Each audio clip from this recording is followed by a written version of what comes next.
No microphone. Sorry. Just do it like this. All right, we'll just do it like this. I have no microphone, but I think you guys can hear me just fine. I'm starting a little bit early today. I know most of the people are not here yet. I know I started a little bit early, which is very rare because I know I'm the Arab that starts late all the time. So late, I was late for my own birth. I get it. Punyiti. Stop, guys. Stop it right now. This is not the war band. What even is a wife anymore? I mean, at this point, we don't even know what a woman is. So how can we decide what a wife is? We're all confused. Don't worry. You're not the only one. Buenas noches, buenas tardes. Gracias por estar aquí conmigo este día de hoy. Espero que ustedes disfruten del show que tengo ya preparado para ustedes. Ojalá que se disfruten. Siéntense, relájense, tómense un trago, cómanse un snack y disfrute conmigo. Very good Spanish. All of my languages that I speak are very good, actually. Bobby says, can we ever go back to traditional values? We can, but it will have to take something drastic, right? I've already said that. I don't know if you guys agree with me, but I believe that there has to be something drastic because right now it is too comfortable for women the way things are. And a lot of women aren't realizing the damage to society that's happening because of their unwillingness to revert back to what they should be, not what they're trying to be. Hi, Yakub. Hi, welcome, Yakub. And this guy and his steaks. Okay. Enjoy your steak. And enjoy your steak. Steak gang. I don't know who is. Okay. I don't know. Somebody come get your people. I don't know whose people these are. Okay. I know Warband. I know Pride. I don't know Steak Gang. I don't know who your leader is. Whoever the state leader is, come get your people. Yeah. Well, I have a story for you guys. I know I'm a little bit early. I was going to wait for a little bit more people to come in, but you know what? I'll just start. Whoever misses it, you miss it. Just replay it later. I need to start with a story because I have something that I want to share with you all. And it is a story about how the police got called on me last week. And yeah, you guys know I'm not the type to be outside like, what? Yeah. I rep my hood. No, I'm not that. Okay, you guys know that. But the police got called on me last week. And I'll explain to you why. So remember I told you guys a couple of years back that I would never go to Starbucks ever again. I told you guys I would never ever go to Starbucks again because they were supporting BLM after the whole George Floyd, I can't breathe. Yeah, they were supporting BLM. And I said I would never support them again. But I got desperate last week and I went to Starbucks, the good old Starbucks. And I spent $1,000 a cup for a latte that was mediocre at best, average at best coffee. But they charged me $1,000.87. So I still paid my $1,000.87 for a cup of Mocha Loca Chocolate of the quality that I could get in 7-Eleven, but again, I spent my $1,000.87. So I spent my $1,000. I got to the checkout window. They gave me the machine. They said, okay, here you go. You can pay, use your payment, Apple Pay, whatever you want to pay. We accept it all. I said, oh, great. I went into my wallet, pulled out a crisp $100 bill, stretched it out in front of them. Gave them the $100 bill because $100 bill is money. Gave them my $100 bill, expecting my change. The lady says, "We don't accept $100 bills." I said, "Okay, I'll make sure to bring, smaller bills next time." I said, "There you go. There's my $100 bill. I'll bring smaller bills next time. I apologize. That's all I have." It was true. It's all I had. She looks at me funny and she says, "No, I can't accept this." And I said, "I don't have another form of payment. I mean, this is what I have right now. So please accept my money." She says, "No, we don't accept it." And I can't, I don't know what to do. I said, "Why don't you ask your manager if they would break it for me? Because I'm certain that you guys have change for $100 in the bag. I mean, come on, like seriously, you're not going to give me my coffee because you don't want to give me change?" So she said, "Hold on." She brings the manager. The manager says, "Yeah, we don't accept $100 bills." And um, I said, maybe I'm not understanding something. Are you telling me that you do not have change to break for my $100 bill? Is that what you're telling me?" And she said, "No, the thing is that we don't keep enough cash in the cashier's red box, whatever it is. I don't know. I don't work cashier." She said, "I don't keep enough cash in the cashier box to break your $100 bill." I said, "Well, can you please go into the back to get it?" There was already a line building up behind me. I said, "Kindly do me a favor. I don't have any other form of money right now. This is the only way. If I did have another form, I promise you I would give it to you because I'm not here to be difficult. Please take my money. I don't want to be here in the first place." She said, "Oh, well, if you have a problem, we can have the police called." You're going to call you're going to call the police on me for I said, "You know what? Do it. Do it." I mean, I don't understand why you would want to waste the police's time because you don't want to accept money.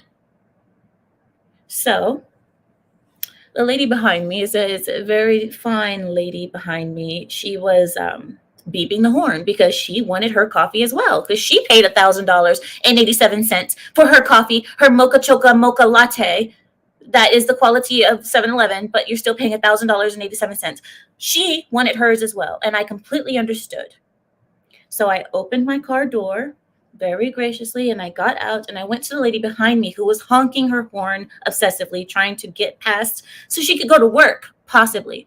I went to her and I said, "Excuse me, I'm so sorry to hold you up, but," and I explained her the situation. And then she said, "That's just rubbish. That's nonsense."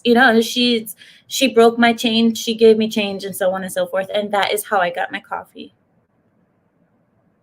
But the manager at Starbucks called the police on me because she didn't want to accept my money. This is another reason why I recommend that we boycott Starbucks. I gave Starbucks one chance, one more chance since the last time that they were there with their liberal nonsense. I gave them one more chance, and that's what happens. Don't go to Starbucks. Don't give them your money. Boycott Starbucks. Their coffee isn't even good anyway. You can get way better coffee at Bigfoot Java. You can get way better coffee at 7-Eleven. You can get better coffee. Listen, Dunkin' Donuts needs to make a comeback around the world. On the West Coast, Dunkin' Donuts is not it. It's not here. I don't know why it's not here. East Coast, listen, Dunkin' Donuts in the East Coast is everything. But over here, it's Starbucks.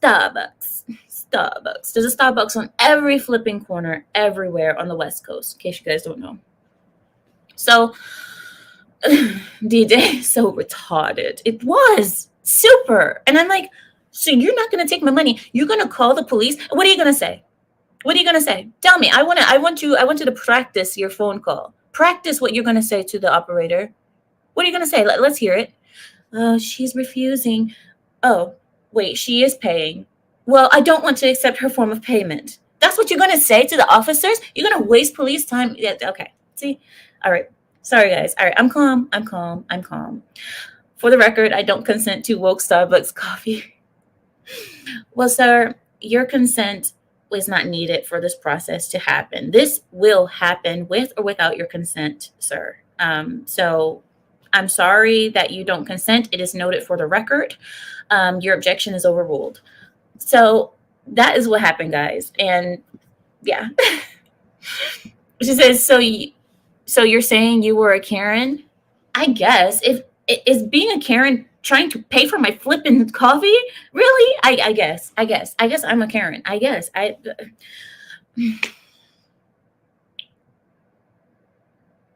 I'm a Karen. I mean, what? I'm trying to pay for my coffee. Okay. All right, whatever. I mean, and the thing is, it's not that they don't have the money. It's just a policy. And I said, okay, I understand you have a policy. I didn't know it when I came here. So just do me a favor this time. I won't bring $100 bill again. Just break it for me today. And she's, oh, we don't have it. You don't have it. You're charging $1,000 a cup, but you don't have. Okay, all right, that's fine. That's fine. Is you telling me to sit down or asking me to sit down? I'm advising you.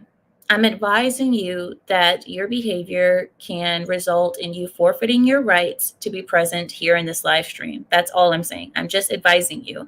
Again, your objection is overruled, Mr. Brooks. I don't need you to keep objecting. All right. I love you, Graham. This is awesome. Oh my God, Graham, you don't understand. This is my dream. You know, this is my dream, Graham. The whole interaction that me and you keep having, this is my dream. I just, oh my God, I love it. Okay. A lot of you guys don't understand what me and Graham are doing, but if you know, you know. Thomas says, we've got Dunkin' Donuts here in Durango, Colorado. Oh my gosh, man, we need something better. We do. There's got to be something better. Help, please. Someone is trying to give me money. Dio, what? Why are my hands up? I don't know. But Dio, tell me, I don't get it. I don't get it. I'm trying to give you money and you want to call the police? I was like, oh, this will be, if it wasn't wasting the officer's time, I would be happy to do it. But yeah. Zelich said, it really isn't all that amazing, though. I could make better flavored coffees at home. Okay? It's not even amazing. It's not even great. Ugh. Thomas, go to the naughty corner. Suka, join Thomas. You and Thomas hold hands and go to the naughty corner. I'm glad to see you guys here. Hi, Loy Divine. The only legal tender in the U.S. is gold and silver according to the Constitution. Isn't that true? Isn't that true? We shouldn't even have, you guys know the dollar is not worth anything, right? There's not silver or anything precious to back up the money, the paper money that we have today. It's worthless. It's just paper that has been given significance and value by society, but it doesn't. Okay, anyway, it's a whole nother argument. Suka says, isn't it illegal to not accept it or not to accept it? I don't know. They have a policy, and I guess every business can make their policies. Yeah, no. All right, so the next thing I want to bring on to you guys is welcome in today. Welcome in, guys. I'm so happy to see you here. Today I have, I'm going to actually share it with you. I have a screenshot of an argument that I recently got in online. You guys know I love sharing my arguments online with you guys. I just got into another argument online with another woman who is trying to teach me how husbands are supposed to be trained. She's trying to teach me how husbands are supposed to be trained because apparently I'm not training my husband correctly. I don't know. But she's trying to teach me, and I'm going to show you guys how our conversation went because you guys can only imagine, can't you? You guys can imagine how I respond to a person trying to teach me how to train a man. But nonetheless, here is one of the things. I can't even see it. Here, let's put it up this way. Okay, here it is. I'll just pull it up on my phone, and you guys can try to read it from here. I'll try to scoot over because you guys can't see me. All right, hold on. I'm going to pull it up on my phone so I can actually read it because I can't see it from that far. You guys know I'm blind. All right, I found it. Here it is. Okay. So this person said this online. She said, woman, a white woman. She says, my ex acted like a child, making me the only person responsible for house chores. Even if my shifts are 10 hours per day, Plus, when I told him, he just answered, quote unquote, tell me what to do and I'll do it, he said. After a while, I stopped being interested in sex with him until the point where I literally told him, and I quote, "You are forcing me to act as if I were your mother. Well, mothers don't typically have sex with their children." Then she says, "When we broke up for a multitude of reasons, including this, he insisted that I should have told him what needed to be done around the house, clueless, as if he didn't live there."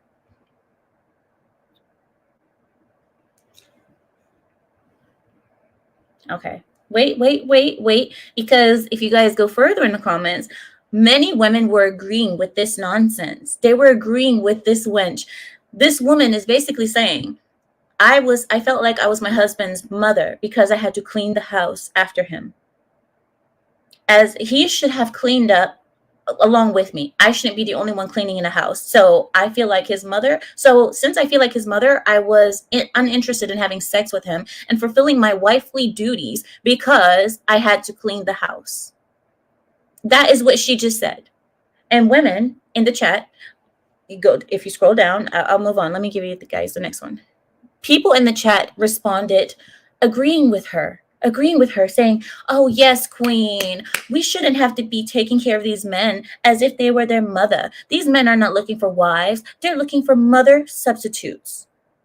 They want us to clean up after them, feed them, provide them with extra king treatment for nothing, and then also have sex with them." Ugh, that's what they're saying. Now, hear my response. So my response was this. I said, and I quote, "Hear me out. I come from Middle Eastern culture, okay?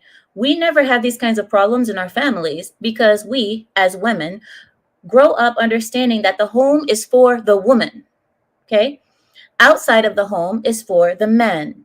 Inside the home, woman, outside of the home, man. That's what we grow up understanding. Our men aren't treated like women. We do not treat them like girls. We don't have our men with vacuums or mops in their hands, and certainly we never have them washing dishes. Can I offer an idea?" I said. "If he is making the money, caring for the bills, and doing his manly duties, try to keep him in that masculine space by not ordering him around to do quote unquote chores. Because that is truly like how a mother would demand a child to help her clean." I said, this is my final part. I said, "I know we have different culture, but I've seen this in many Western families having this issue. And I always wondered why we, as Middle Easterners and Arabs, how we never have fights about chores. Women work hard in the home, and men work even harder outside." I'm not sure how your family dynamic is, though, I said. "I know many Western men take on feminine roles, so it could be normal in your home to have a man cleaning, but that certainly would not fly in mine. I've never looked to my husband to clean our house and thought, I am like his mother because I clean and he doesn't."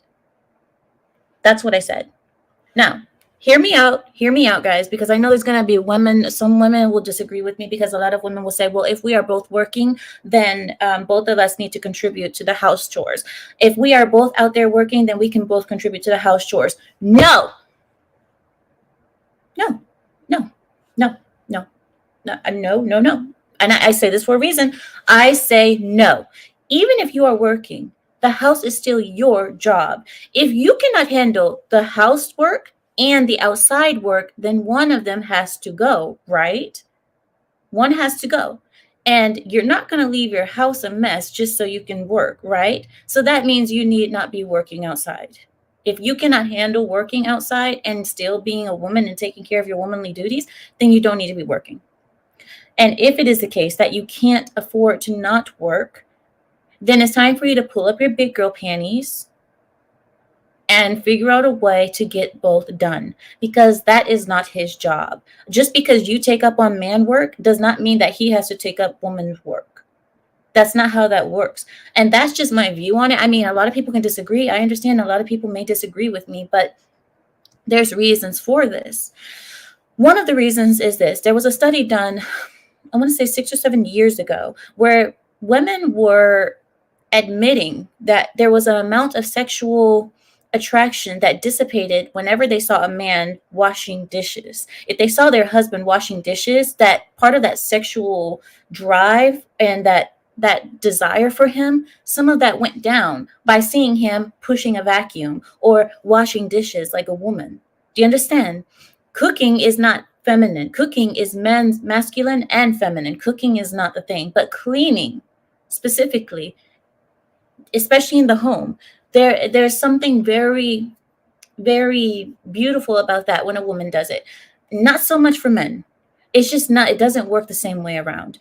And women admitted that they felt less sexual desire towards their husbands when they would see him washing dishes, because that's kind of like him being submissive, kind of like being feminine, kind of backwards roles, of course. So along with that, we also believe that men should, when they get home, that they should be treated a certain way. We don't have our men come home from work and then get, do this and do that. And then you say, well, then why should you have it for the woman? If the man can't be demanded at home, then why should the woman? Why? Because that is where her original work is. If she abandons her original work, then that is on her. The man's original work was never at the home. So that's the difference. That's the difference that I'm throwing out there. I mean, and if you guys disagree with me, that's fine, because I love to hear disagreements. I love to hear it. But that is my view. And that's what I've grown up as. We've grown up, even as children, even as 8-year-olds, 7-year-olds, when it was time to clean, our aunts and our grandmothers will order the girls to get up, and the boys could still stay sitting down eating, but the girls had to get up. Girls, up, clean, let's go, move. And the boys would get up. No, no, no, no, no, you sit. But that's just the way it is. Girls work hard. In our cultures, the women work harder than the men in certain ways. Let's say in certain ways, of course, because the men work very, very hard outside. And there's no way that a woman could ever do a man's work outside. But women's work never ends. Women don't get a chance to sit down. If you are a woman, you need to be working all the time. You need to be on your feet, not off them. That's how we feel. That's how we've grown up. A man shouldn't come home and see his woman with her feet up on the sofa. Just, oh, hi, darling. I've been waiting for you. No, you need to be up on your feet, not off them. You need to be doing something, work, because there's plenty to be done. So anyway, that's how we feel. Sorry. I mean, I know a lot of Western women don't want to hear that. A lot of Western women are like, it should be 50-50, should be half. No, it shouldn't. That's not his job. That's not his position. That is yours. Anyway, sorry. Because, another thing is that I believe if a man has to do outside work and the cooking and the cleaning, what does he need you for? You're obviously just taking up extra space, because if the man has to do your job and his, then what is the point of having a woman? And then I actually said that in one of the chats, and one of the women argued back. She said, so my value isn't how I clean? What am I, a maid? No, you are a woman. And that's, I understand that a lot of Western women have lost their direction, and they believe that, woman means something different now, and woman is, oh, hear me roar. But let's be real. That's what we're meant to be doing. We're supposed to be doing that. But whatever. We're supposed to be taking care of the nest. That's us. That's our job. A woman's home, I'm sorry, not even a woman's home. I would say a home reflects the type of woman that you have in the house. If you have a home that is dirty, not properly decorated, messy, cluttered, everything, then that reflects the type of woman you have. In our cultures, when we go to a person's home, when we see their home, we know what type of woman that they have.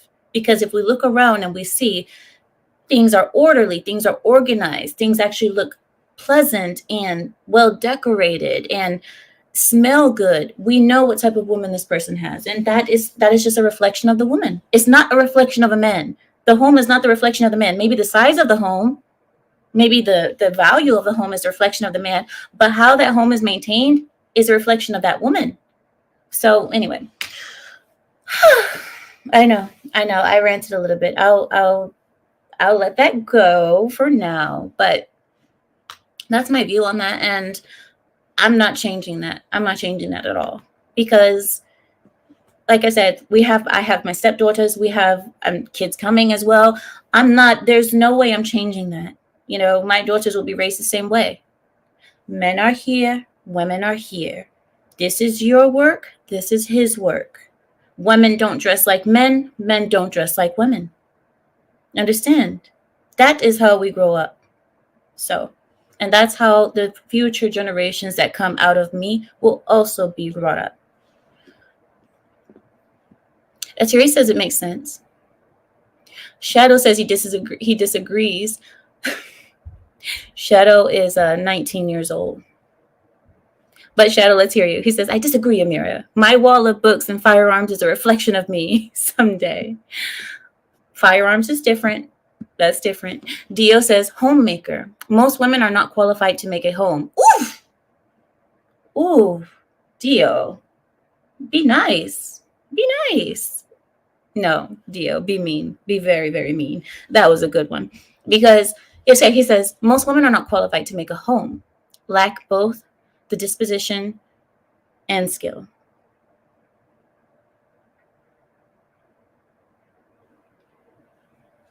I'm not gonna say anything. I'm gonna keep to myself. I I would just stay quiet. Leeches, DJ, you and Dio are you and Dio have come choosing violence today. Have you guys woken up?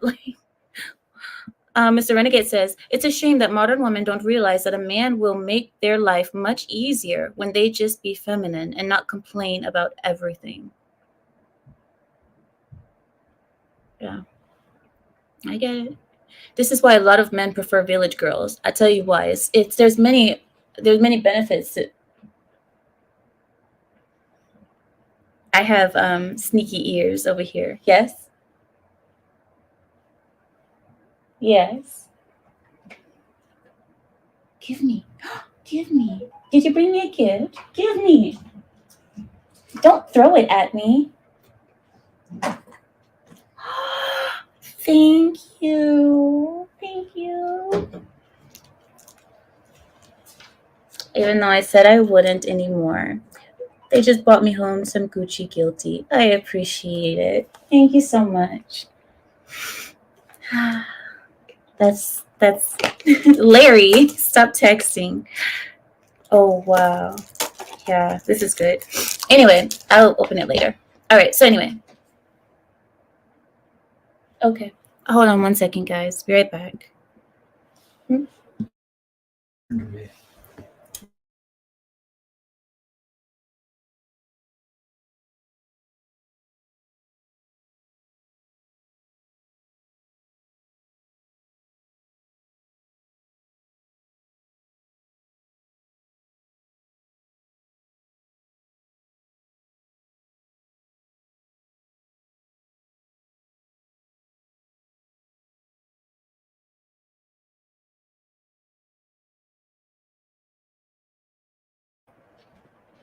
So sweet. All right. Sorry guys. Okay. Dio says I could do all the cooking and cleaning in one afternoon per week as a single man.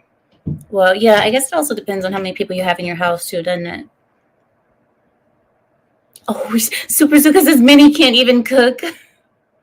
But you know, I don't know about that, but you know what, the whole cooking, guys, cooking, it goes beyond just putting stuff together in the kitchen, right? Cooking is a woman knowing how to take ingredients or the least amount of ingredients and making something out of it.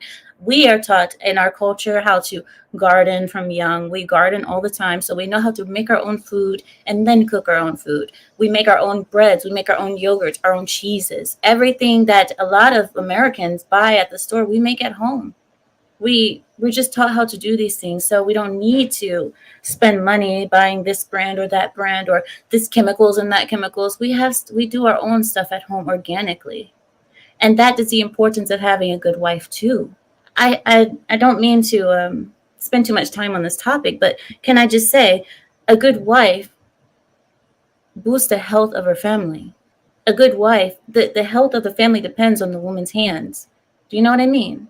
So having a wife is such a big thing for men. I don't know, like, I don't know. I don't know how else I can describe this. When I see all of these comments of these women saying things like that, like how the man needs to do this and the man needs to do that, I completely feel bad. I feel bad for the men because I'm like, these men, this is the woman that they are presented with. This is the woman that they have to deal with. This is the woman that they must accept. And these women have not been trained. They have not been trained. They've not been molded by their families. They have not been taught by their mothers the place of a woman, the duties of her, the rights and responsibilities, nothing.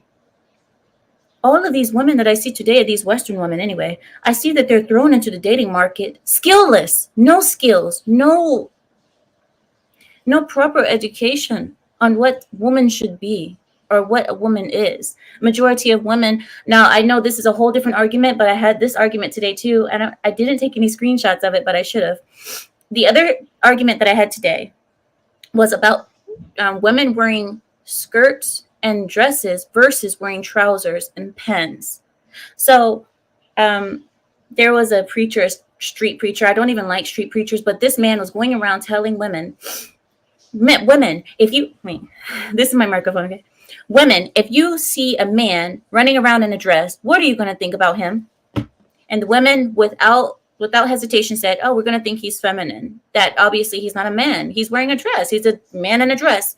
Then he said, so what do you think men think when they see women wearing more pantsuits than men? The women stayed quiet. They were like, and then the men answered the question for us, said, that you're masculine, that you're masculine. And a lot of people in the comments had a huge argument about that, especially Westerners, because they said, no, I disagree with that. You know, women should be allowed to wear pants. There's nothing wrong with a woman in pants. You know, they have pants for women. Do you know that pants for women was blasphemous in the past? That was something that was almost considered a sin. But now we have women for pants. I mean, pants for women, women for pants, women for pants movement. No, now we have pants for women. But do you guys understand? That took a lot of time and 2-3 generations for this to happen. The same could happen for men wearing dresses and skirts. If we allow it today, in 2 to 3 generations, we could have dresses for men, just like we have pants for women today. That's what I'm saying. I don't know. I hope you guys understand where I'm going with that. I believe that women should have in their wardrobe 80 to 85% dresses and skirts. You should always be in a dress or skirt. Majority of the time. Yes, wearing pants is okay sometimes. Even I wear a pair of pants every now and again. I'll wear a pair of trousers. But the majority of times you guys will see me is I'm always in a dress or a skirt. Dress, skirt. Long skirt, short skirt, doesn't matter. I'm in a skirt or a dress. So, and that's something, and here we go. The etiquette that comes along with a woman wearing a dress or a skirt. Women are reminded about their womanhood when they wear dresses and skirts, because you cannot sit a certain way when you're wearing skirts and dresses. You have to remember to sit a certain way with certain posture, that you can't have your legs spread open. This is women wearing long skirts. Another thing, when I was a child, my mother wore long skirts. I pull at her skirt when I was a kid. When I was like really small, I pull at her skirt, And then you have women back in the day when they were gardening or what have you, they would take the outer layer of their skirts and put fruit and vegetables inside or whatever they were gardening and take it into the house. They used their skirts as so many things. Anyway, I don't know if you guys understand what I'm saying. I hope I'm explaining myself well. But long skirts is it's a very modest way. It's a very telling, I don't know how to say, it's very feminine to me to wear long skirts and to embrace that femininity. But many women today, because of the culture, most women today wear trousers every day. Look at Hillary Clinton. Gosh, this woman wears more trousers than her husband. Most women wear trousers, and that's okay. It's it's the culture. It's the culture. It is the way it is. C'est la vie, right?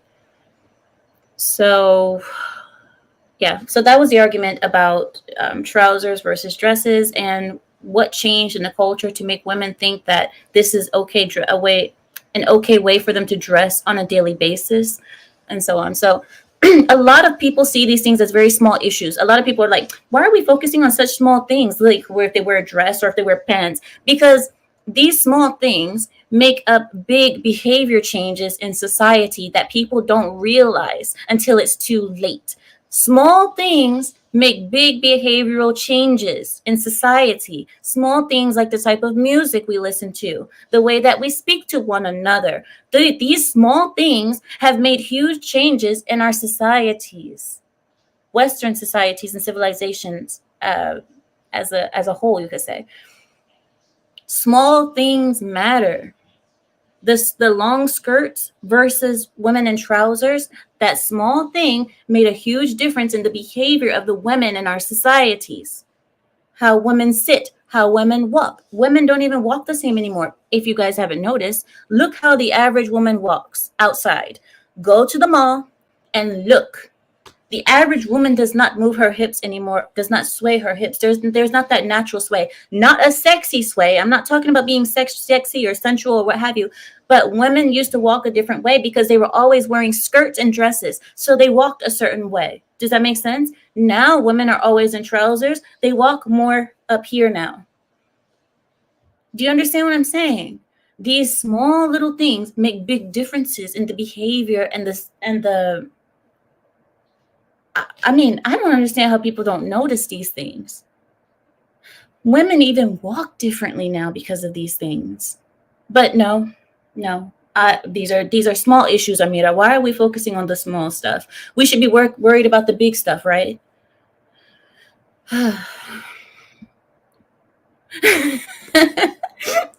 They walk as if they had hangers between their legs. How does that even work? Hi, Lou. She says all that training has been missed at least for the last 3 decades. Lou, I don't know if you went to finishing school, but I did. And I believe you did because I I believe it was you who said that you went to finishing school. But if you did, if you know what I know, if you went to finishing school like I did, you know there's certain things that we were taught in finishing school that seem like very small things that don't even matter. But now that I've gotten older, I'm starting to appreciate these things because I'm like, now I'm a big girl and now I can understand these things, like not crossing your legs. Women think that it's a very feminine thing when they sit and they cross their legs like this, put one leg on top of the other, crossing your legs like that and sitting in a chair. A lot of women think that's feminine. In finishing school, you are taught that that is slutty, that is lack of class. Like, classy women do not cross their legs on top of one another. If you want to cross your legs, you only cross your ankles under your seat. I would get up and demonstrate that, but I don't have a chair with me. But what we do is we sit with our legs straight and just cross them under the chair. Does that make sense? So if you look at any woman who's been trained properly, you could say, look at the royals, look at the royal family. Have you ever seen them sit and cross their legs one on top of the other? Doesn't happen. If you ever see them cross their legs are crossed under their seat. That's how we're taught. Small things, even how you, oh my God, he's using the dryer. Anyway, even how you stir your tea. Stirring your tea has to be different as well. Let me know if that's too much noise in the back. He's in the bathroom, so let me know if that's too much noise because it's loud for me. It's loud to me.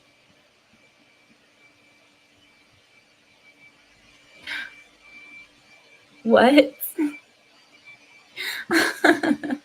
It's fine, Amira. Billy doesn't mate with Hillary anyway. Can you guys stop it? Oh my gosh. What are you guys on tonight? You guys are you guys are way above it. Okay. You said it's fine? Okay. If it's not that bad, then cool. It's bothering to me because I'm very picky about noises. Any type of noise, I get upset. Lou, Lou, Lou, thank you. Guys, yes, here we go. The woman shall not wear that which pertaineth unto a man, neither shall a man put on a woman's garments. For all that do so are abomination unto the Lord thy God. Thank you. Thank you. We have pretty much the same thing in the Quran too. That Men should not dress like women, and women should not dress like men. In every religion, we have these things because every religion knows that doing the opposite, doing these, oh, women dress like men and men dress like women, leads to certain behaviors like rainbow flags. I stopped myself, Samuel. I stopped myself. You saw that, right? I said rainbow flags. I think I deserve a treat. I think I deserve another Gucci perfume.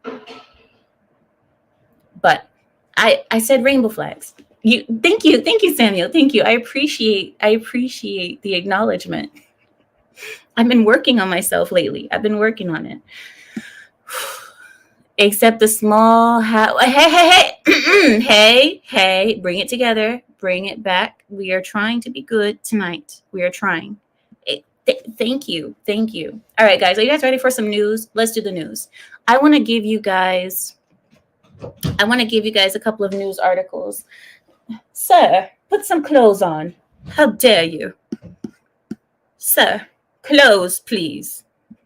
Okay. Let's get the news. No, it's over here. All right. All right, I'm gonna pull it up. Thank you, Larry. I appreciate it. All right, so here we go. Let me see what we got here.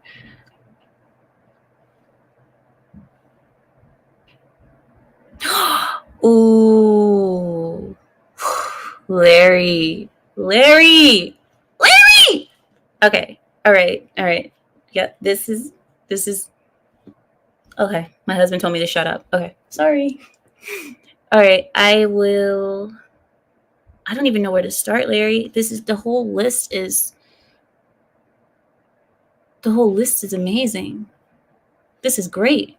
Wow, Larry, you outdid yourself this week. All right, here we go. Are you guys ready? Here we go. Hi, FU. I'm good. I don't know why I read your comment because your name is FU. I read your comment as how the F are you? How the F are you? I'm like, I'm the F good.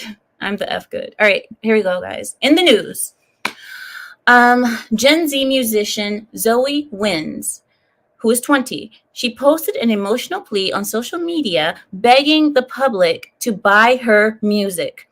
Zoe acknowledged that her plea made her look spoiled before declaring that she just does not believe that she can do physical work on a 9-to-5 job. She quote unquote said, "I'll start to cry if I have to have 3 non-creative tasks to do in a day, and imagining 8 hours of my day of something I don't really love for the rest of my life. There's no other option for me. This career has to work." That's the end of the quote. Did you guys understand that? Okay.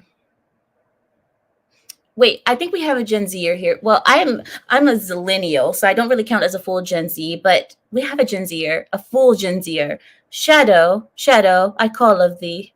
Please translate this rubbish. Here we go. I want to say it one more time. She said, "I'll start to cry if I have to think about 3 non-creative tasks to do in a day, and imagining 8 hours of a day doing something that I don't really love for the rest of my life. There's no other option. This career has to work as a musician." End quote.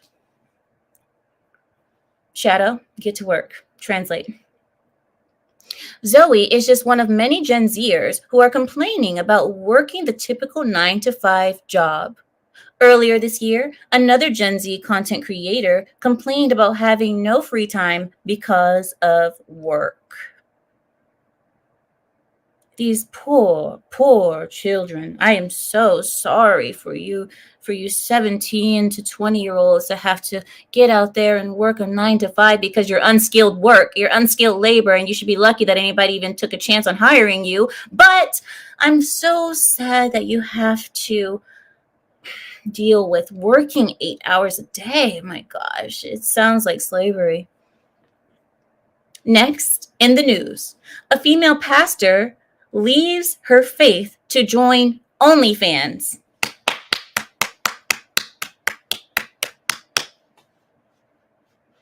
Power to the women, right? Women power. Women power. By the way, guys, check out my OnlyFans at Exile Lioness #3. Right on OnlyFans. I'm kidding. Stop it, you guys. Get your minds out of the gutter. I'm not that desperate, okay? Not that desperate. But anyway, here we go. Female pastor leaves the faith to join OnlyFans. She said, and I quote, "I can go back to the church down the road." All right. Let me get comfortable for this one. All right, here we go. 36-year-old Ana Akiva of the Brazilian church Fuxio Gospel stepped down from her pastoral duties out of quote unquote respect for God and believes that her new occupation does not diminish her as a person or a daughter of God. Prior to finding religion in 2015, Anna was an Instagram model with over 100,000 followers. I'll leave my comments for the end. She was an Instagram model before entering religion in 2015, and she had over 100,000 followers on Instagram. She also participated in the Miss Bum Bum competition.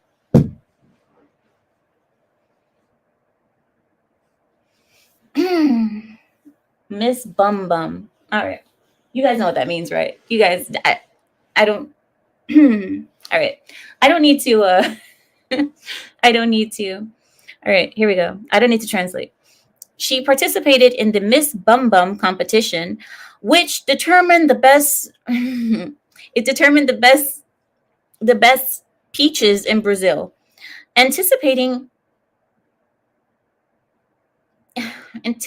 backlash from the public for her choice, Anna quickly boomeranged judgment back to anyone who side-eyed her by quoting, and I quote from the Bible, "He who is without sin, cast the first stone." Anna also took aim at a large part of the church in general, calling it a corrupt environment that is even worse than the secular world because they are preaching one thing and living another. The other contributing factor of Anna's choice is the fact that her ex-husband, clergy member Yusuf Akiva, kept her down. That was the white man holding her down. But his name is Yusuf. He might be Arab. Wait a minute. Arab man holding her down? We might be onto something. She said that her husband kept her down during their 6 years together, and he forbade me to work outside of the home and have friends, Anna said. She said this before also saying that Yusuf, quote unquote, lived for his family and his church.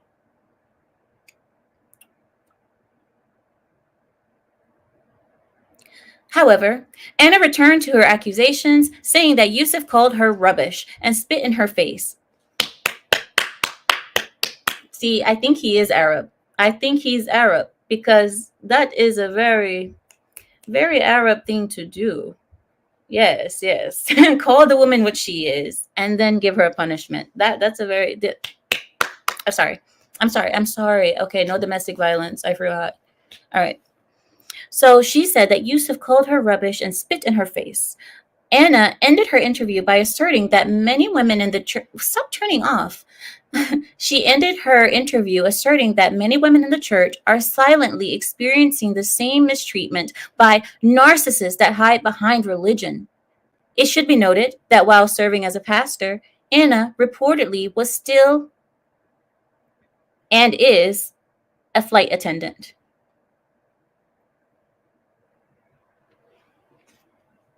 What do you guys think about that? I'm coming to you guys. You know, Lou. Hi, Lou. What's going on? I don't know either. No idea. Miss Bum Bum. Miss Bum Bum. That's what's going on. Miss Bum Bum competition. One more indication that women are not wired to be in leadership roles. And this is why I say women do not need to lead any churches. Women are not worthy of that. Okay, I'm not saying that all men are either, but one thing is for certain, women should not be leading churches. Ooh, these churches are of the devil. I mean, when you have the devil leading a lot of these churches. Nezzy says, shake, shake, shake. Man. Okay. All right, guys. I'm moving on. Let's keep it going because we have plenty more. Here we go. In the news, an Americanized Pakistani woman joins the military to avoid an arranged marriage. Shame on her. Shame on her. When this 23-year-old Pakistani woman named Hama Zafar was 19, she and her family flew to Pakistan for what she thought was a routine family visit. But once she arrived, she quickly realized that the trip was an engagement party to her cousin, who was handpicked by her parents. That was the moment that she decided to sacrifice her own life for another one. Her parents never adapted to the American culture. So, of course, they were still very much ingrained in tradition. But she had, and she decided to serve America at the expense of losing her family. She ran away and stayed in a cheap hotel before attempting to enlist in the Air Force just before the COVID outbreak. Fearful that COVID had ruined her plan, she considered her parents' plans before a friend opened up his family's home to her. She accepted and was able to finish her associate's degree before enlisting last year. I don't know. I don't know how to feel about that. I don't know. I don't know. Part of me is happy because I'm like, at least you're serving this country, right? Instead of just using it like many do. But the other part of me is like, you don't want to just abandon the family. I can understand, but you know what? Maybe they would have ousted her anyway. Maybe they would have pushed her away anyway. So maybe that was the only option. I don't know. I just don't like to see people losing their families because family is everything. Let's get into politics, shall we? AOC, Alexandria Cortez. She says, oh my God. Alexandria Cortez says that barring biological men from women's sports will force girls to face genital examinations. Genital examinations? Really? Oh, my head hurts. All right, here we go. Alexandria Cortez is concerned about the safety of underage girls when it comes to a woman's sports. We are all talking about opening up all women and girls to genital examinations, quite literally, actually, opening them up. Anyway, never mind. Sorry. Whoever wrote this knew what they were doing. I'm not the one who wasn't the only one who heard we're opening up women to examine. I thought, yeah, whatever. I'll just, okay, back to the article. Well, you guys know, whoever was writing this, they know what they're doing. I don't have a, whatever. I'm not going to explain myself. Here we go. She said, and I quote, "We are talking about opening up all women and girls up to genital examinations when they are underage, potentially just because someone disbelieves their stated gender." After her rant, Senator Matt Huffman replied that all of the tests AOC was concerned about can be conducted with a DNA swab. We don't need to open up your legs to verify your sex because your sex is very much ingrained in every aspect of your being.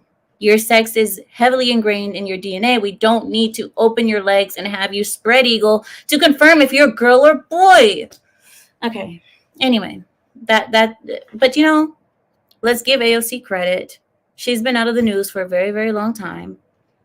She's been keeping quiet and trying to be smart. So maybe she didn't realize that DNA exists. Sometimes bartending, she should go back to that. Maybe, I don't know. And here's our last story for you. The last story that I have in the news goes as follows. The squad Democrat fails. What? Okay, sorry guys, let me start over again. In response to Representative Summer Lee's assertion that her upcoming testimony is transphobic during Lee's opening remarks, Riley Gaines countered by calling Representative Lee a misogynist because Lee is in favor of biological men participating in women's sports. Not able to take what she dished out, Lee interrupted Riley's comments by attempting to have her remark removed from the record. After a quick meeting of the minds, Lee rescinded her request and Riley was allowed to continue with her testimony, which asserted that the Biden administration plans for Title IX changes in favor of trans women were in fact a violation of Title IX itself, since the charges are an attack on women's rights as a whole. So that last article, I don't know about that, but you guys get it. You guys get the gist, right? All right. So there's your news, everyone. I don't know how you guys feel about that, but I have a video I need to show you guys because this goes into the title and I need to pull it up. I'm going to share my screen with you guys right now. Watch this with me. Here we go. This is regarding men washing dishes and being in women roles. Here we go. I don't help my wife cook. I don't help her clean, do laundry, take care of the kids, none of that. Because I do what I am supposed to do as a father and a husband. I cook, I clean, I do the laundry, I take care of the kids. I can't help my wife do those things because they are my job too. Change the way you speak, change the way you think, and grow the fuck up and be a man. All right. So his idea, I don't help. Okay, so his idea of being a man is saying, I don't help my wife cook and clean because I can't help her do something that's not her job. I do it because it's my job as a man and a father to do so, and so on and so forth. I don't want to be rude. Okay, I don't want to be rude. I really don't want to, but I'm going, listen, when I think of a simp, this kind of face comes to my mind automatically. And I'm so sorry to say that. I'm so sorry to say that because I don't think that women should be the determiners on who's a simp and who is not because, you know, it's just not. But that is what I see. I see a man who can't grow a beard, very sparse, jawline like that, and who speaks this way. I'm sorry. Maybe I'm wrong. Maybe I'm not supposed to judge people by the way that they look, but I'm sorry. Why is it that the majority of simps look alike? Why? They have a look. You guys, undoubtedly, simphood has a look. It has a facial look. And this, my friends, is the model of, all right, I'm sorry. I was expecting that coming out of him. The moment that he started speaking, I was expecting exactly what he said. And why? Because it has a look. And as soon as I saw it, I knew it. But he said he can't help her. He can't help his wife do these things because it isn't her job. So how is he helping her do something? Wait, let me play it. Let me play it slowly and I'll help my wife cook. I don't help her clean. Okay, here we go. There it is. As he's speaking, look at his hand placement. It's like this. I don't help my wife cook. I don't help my wife clean. What man speaks this way? What man speaks with the dang wrist up? What is this? Okay. All right. I'm sorry. Let's hear what he has to say. Do laundry, take care of the kids, none of that. Because I do what I am supposed to do as a father and a husband. I cook, I clean, I do the laundry. You know, this is where I say that men and women in the Western world have no idea what their roles are supposed to be. So women think that their role is to go out and make the money and be the breadwinners and be independent, Miss Independent, and so on and so forth. And men are also confused because then you have men like this who think, well, if I'm doing those things, then this is my role as a father. This is how I'm becoming a good father. No. Your parents, your kids aren't going to look back at you in 30 years and say, you know, my father was a great father because he cleaned the house. He really was. That was just part of him really putting in work to raise us. No. What? All right. The roles are reversed, and men are taking up feminine roles with pride and thinking that this is something honorable. This is not honorable, sir. You need not put your wrists up and speak like this. Just stop. Just stop. It looks bad. And saying that it's not her job, it's not her role, it's his role as a this is just a bunch of words that sound good together. People put these words together, and because it sounds good, people in the comments go, bravo, you are such a good father. You're such an amazing husband. It's not her role to clean. You're right. You're not helping her do it because it wasn't her role in the first place. Yeah, I completely agree. All right. Right, William. Right, William. Thank you. Said no kid ever. No kid looks back and says, that's part of my dad being a father, was vacuuming up my cereal on the floor. That was my father being the best father. No, no. Anyway, because this cleaning has nothing to do with the children per se. This is part of being a normal adult and being a human. And these things, we have roles set for reasons. Anyway, I don't know. Maybe I'm wrong. Maybe I'm the one who's obsessing over something that's so silly. Who knows? Let's get him off the screen before I lose it. All right. I'm going to add the link into the chat. So whoever wants to come join me, because I'm at the hour mark, aren't I? Yeah, I'm at the hour mark. So I will put the link in the chat. So whoever wants to come join me can. I kind of want to show you guys another clip too, if you guys don't mind. I would love to show you guys another clip here. I saved them all for you because I got so tired of forgetting what the things are that I wanted to show you. All right, here we go. Oh, here it is. All right, here it is. All right, I have it now. Okay, are you guys ready? I'm going to share my screen with you all. You guys, I hope you guys like this one. All right, here we go. Now, this video is called Most Women Refuse to Tell the Truth. I'm going to put it full screen for you.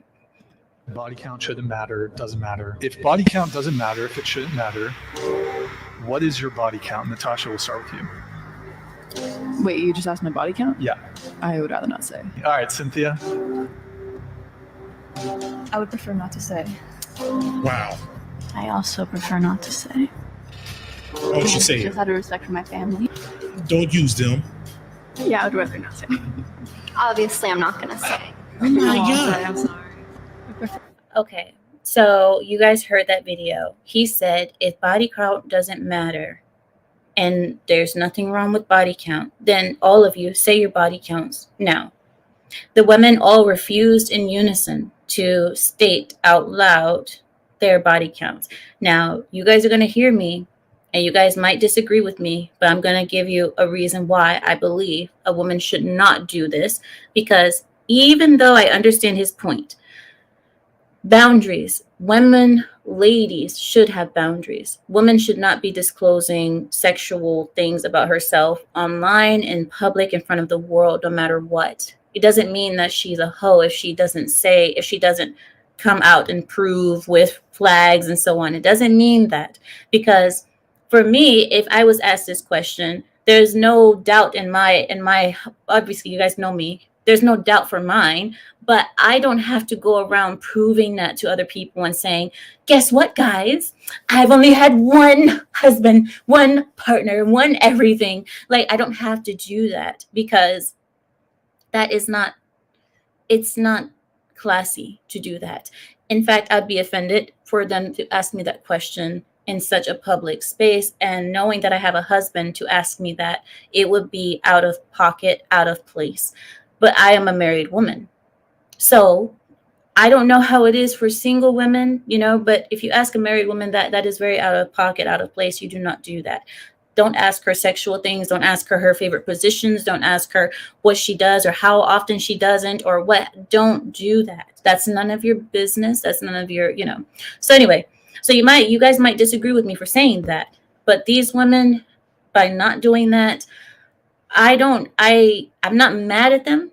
But I understand the reason why men will say, oh, huh, look, we got him. Relax, relax. Because that's something that if you're a lady, you're not going to speak about you're not going to speak about your sex life in public like that, because you are classy, you are clean, you're not going to do that. But yeah, you guys agree or disagree with me, I don't mind. That's just the way I saw it.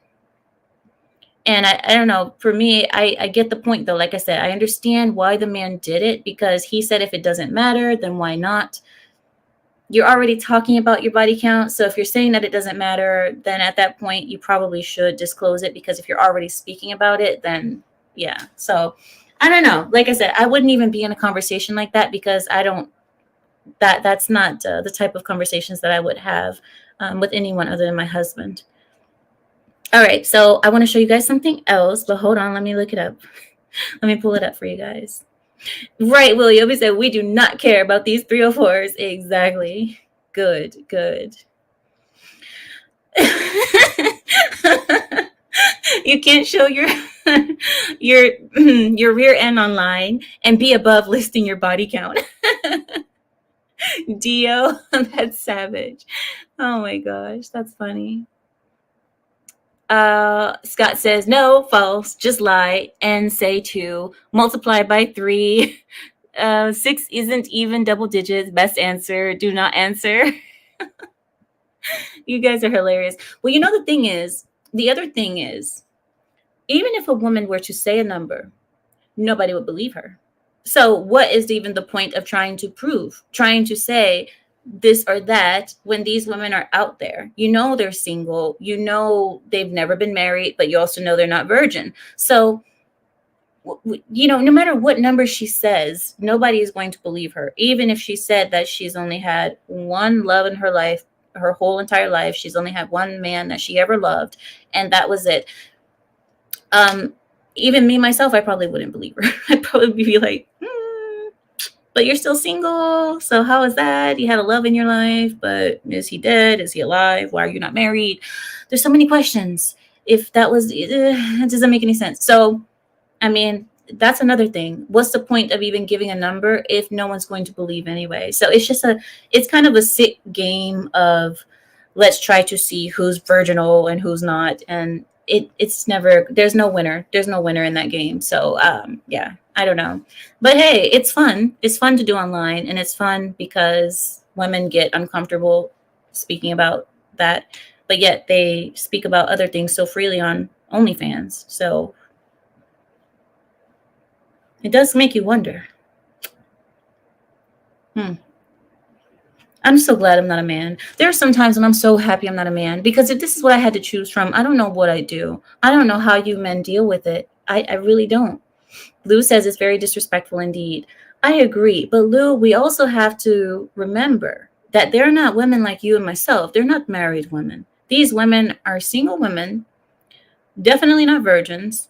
And they were already talking about how body count doesn't matter. So do you think, Lou, maybe that opens this up to being asked of them? Or I don't know. I don't know where to go from there. But like I said, I wouldn't be in that kind of conversation as a married woman, as a woman with respect and dignity.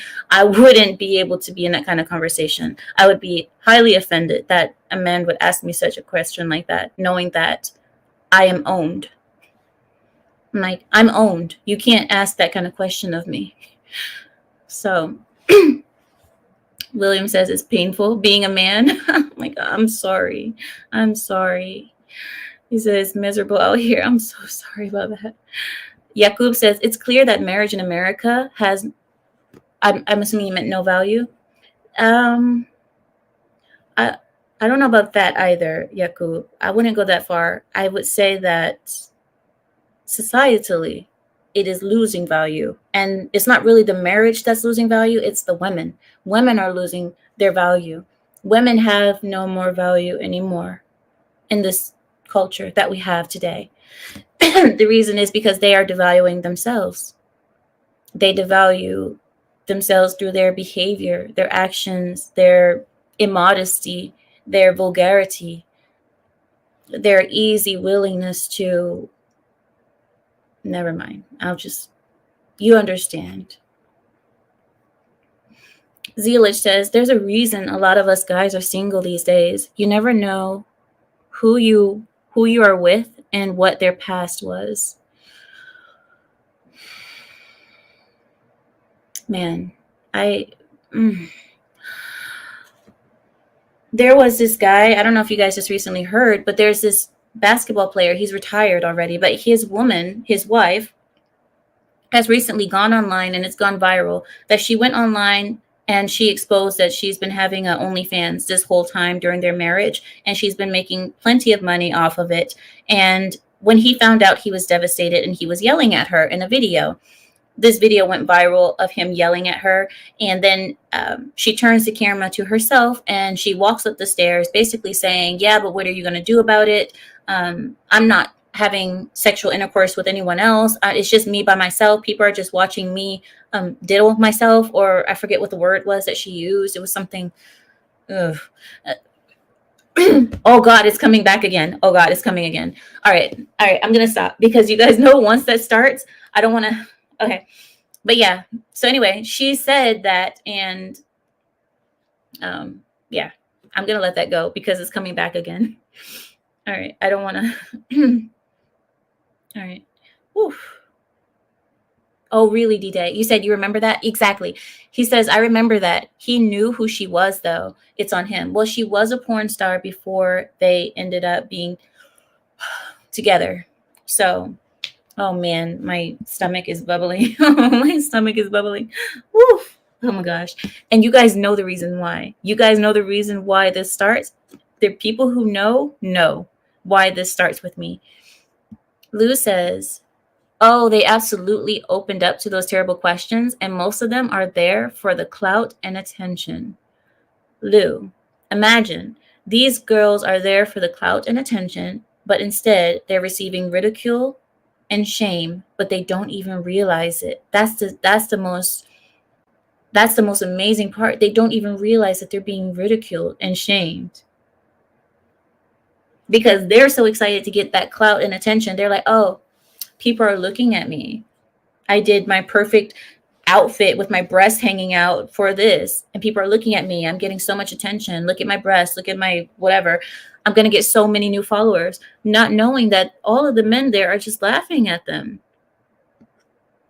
And I would assume they're subscribing to them too, because simps exist everywhere.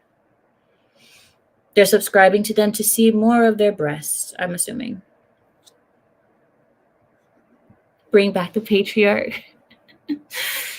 What happened to your liberal personality? I have it. I still have it, but I don't have a wig. I need to go get a wig because I need to invest in Heather. I do have it, William, I do, but I still have to invest in her. So thank you for reminding me, because me, Samuel, and Larry have been doing other things. We've been kind of focusing on other things that we kind of let Heather go for a minute, but I will bring her back. It seems that you guys do appreciate Heather, and Heather is very strong in me because you guys know my liberal friend. You guys remember Rachel.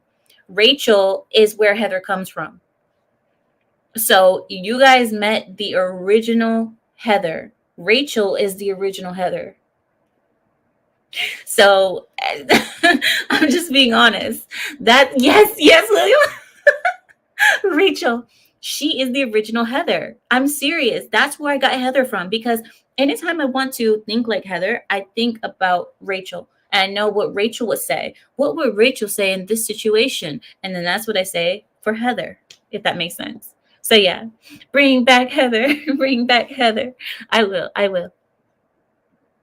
Mr. Renegade, what do you think would happen if OnlyFans and Fansly disappeared tomorrow? I don't even know what Fansly is. Anyway, what do you think will happen if they disappeared tomorrow? Women would just go back outside. They would just go back to being streetwalkers. It's not like they would get arrested for it anymore. Even if they did get arrested for it, they just get a slap on the wrist or a slap on the never mind, and get let out. Oh man. I have to stop, guys. I need to drink some water or something. My stomach is feeling so bad. It came again. This is making me sick again. Sorry.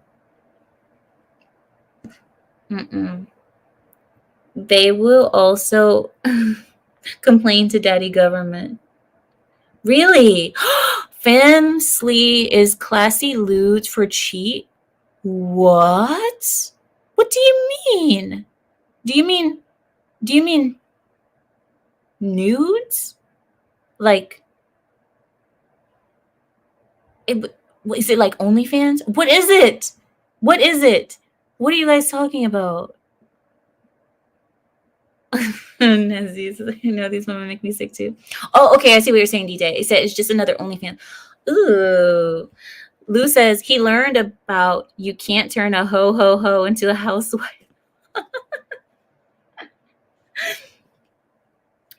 Look, housewife life is not made for hoes. I'm sorry, it's really not. A proper housewife is constantly on her feet working and serving. She's serving her family. She is organizing. She is working. And a ho doesn't know anything about that kind of life. Ho-hos only know about laying on their backs. So, yes, I agree with that statement, Lou. You cannot turn a ho into a housewife. You cannot. It just can't happen. Hi, Shadow. Hey, Mira, how you doing? Doing well, thank you. How are you? Doing relatively fine. Relatively? The lights in my apartment are starting to go out one by one, and they're not working, so that's fun. Well, that's what you call having, I don't know, a poltergeist in your house. Get out of there, Shadow. I want to see you alive. I want to see you survive this. I've seen paranormal activity. That's exactly how it starts, Shadow. Get out of there before it's too late. I talked to Sam. He said those things don't mess with you unless you go looking for them. I haven't gone looking for them, so I should be fine. Why would you listen to Samuel? Samuel is the one that they're following. Why would you listen to him? Don't, Shadow. Save yourself. You said the lights are going out one by one. Either you didn't pay your bill or it's a poltergeist. No, I think it's more of just the apartment complex is falling apart. Some of the walls are being a little bit weird. The kitchen went out first, and then the reason I don't have my camera on is the one in my room is not working. So that's fine. Okie dokie. I don't know if poltergeists come through internet systems, so I don't even know if I should have you on my internet because I don't know if that's contagious or not. I don't. They typically don't. It would the spirit in question would probably have to die inside an internet router for that to work. So you should be fine. Oh, lovely. All right. Oh, I also translated the thing you asked me to translate. Oh, did you? Here, let me read it again so you can translate it again properly. Okay, guys, I asked him to translate this. Here we go. Hold on, I'm pulling it back up. Yes, here we go. So here's the translation that I needed Shadow to translate from Gen Z to normal English. It says, I start to cry if I have to, 3 non-creative tasks to do in a day, and imagining 8 hours a day doing something that I don't really love, for the rest of my life. There is no other option. This career has to work. What is she talking about? So translating that, now granted this, she's speaking in a female Zoomer dialect. I speak male Zoomer, so may not be a one-to-one translation, but my parents told me I'm special all my life. I never really had to work hard in school, and I spent most of my time either in band, theater, or art. I didn't have a summer job or a part-time job because mom and dad paid for everything. When I went to college, I took a bunch of electives, skated through the classes I didn't like, and got a degree in some kind of art, gender studies, or foreign culture. And then now that I've entered the workforce, my degree has no value, I have no money, and I have no skills. That's completely understandable now. I didn't expect such clarity. Wow. That's very clear. Thank you, Shadow. I appreciate Shadow. You might have a future in this. You might have a future in translation. You might be the translator of the century. That I never expected such clarity. I was really in the dark about that sentence, Shadow, and you have just brought so much light. Now I understand what she meant. And it makes sense because then she was talking about, how People need to buy her music, even though she's not talented, because she cannot imagine herself going to a 9 to 5 job, working 9 a.m. to 5 p.m., 8 hours a day, doing things that she doesn't love. And now that makes sense with your translation. It all comes together. Yeah. Thank you, Shadow.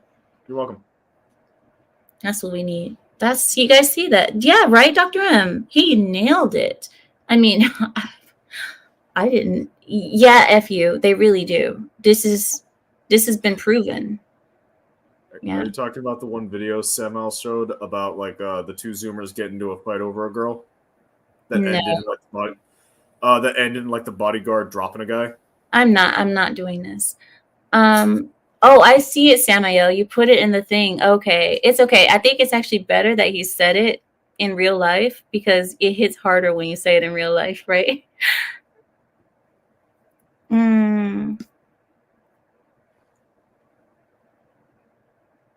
What do you think? What do you think about that, Shadow? So Zoomers were complaining about if World War III sparks up, which it already has been sparked up, but if it gets worse and we need to go into battle, Zoomers were saying that they'll just say no. They'll just say no to going into battle, and just they didn't understand why previous generations didn't simply say no to the draft. Why were they drafted? Why didn't they just say no and just stay home? Lock the doors. Tell them to F off and turn back on the internet router and keep on enjoying your day. What do you think about that, Shadow? You as a Zoomer. Yeah. I think the fundamental disconnect between my generation and the previous generations is selfishness. My generation has basically grown up believing in everything is I don't need to think about other people. Everything will be given to me. That sort of stuff. Broad generalizations. That's not my personal experience, which is probably why I'm not one of these cultists. But like that's the kind of thing I see from people, where it's all about me, me, me, me, me, me, me. And you can definitely see this with things like the cult of pride. You can see this with things like socialism being incredibly prevalent. It's if you look at how they act, fundamentally their ideology comes down to my personal happiness, my personal comfort. So the fundamental idea of laying down your life or risking life and limb for something greater than yourself, it's a freaking computation error for them, because they cannot fathom doing anything that does not empower yourself. As to Gen Z getting drafted, considering how many of us have chronic illnesses, are overweight, or on some kind of medication to keep our brain chemistry functional, most of us are probably not even going to be allowed near a freaking letter opener, let alone a rifle.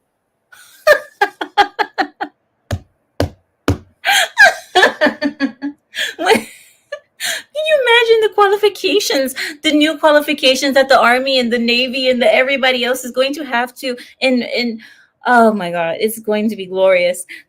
The amount of modifications to the entry level stuff. Oh my God. Because at this point, they're like, certain allergies, you can't get into the Army. You can't get into the Army with certain allergies. You can't get in with certain mental conditions, and so on and so forth. If there is a draft, they're going to be like, all is accepted, meds, whatever, everything else. We're going to have psychopaths popping pills on the field, on the battlefield, popping pills and crying behind trees. Oh my gosh. I mean, if we have to get into a situation where we're using a draft, I think we're going to be in a bigger problem than anything else. This is bad. I can't imagine our army of, you know what? But you know what? I disagree. It will only be like that for like the first year, because typically people adapt, especially when you have to be in a situation where you aren't allowed all these comforts and so on and so forth. People will change, and the men will revert back to being real men eventually. It would only be probably the first year of the draft that people would be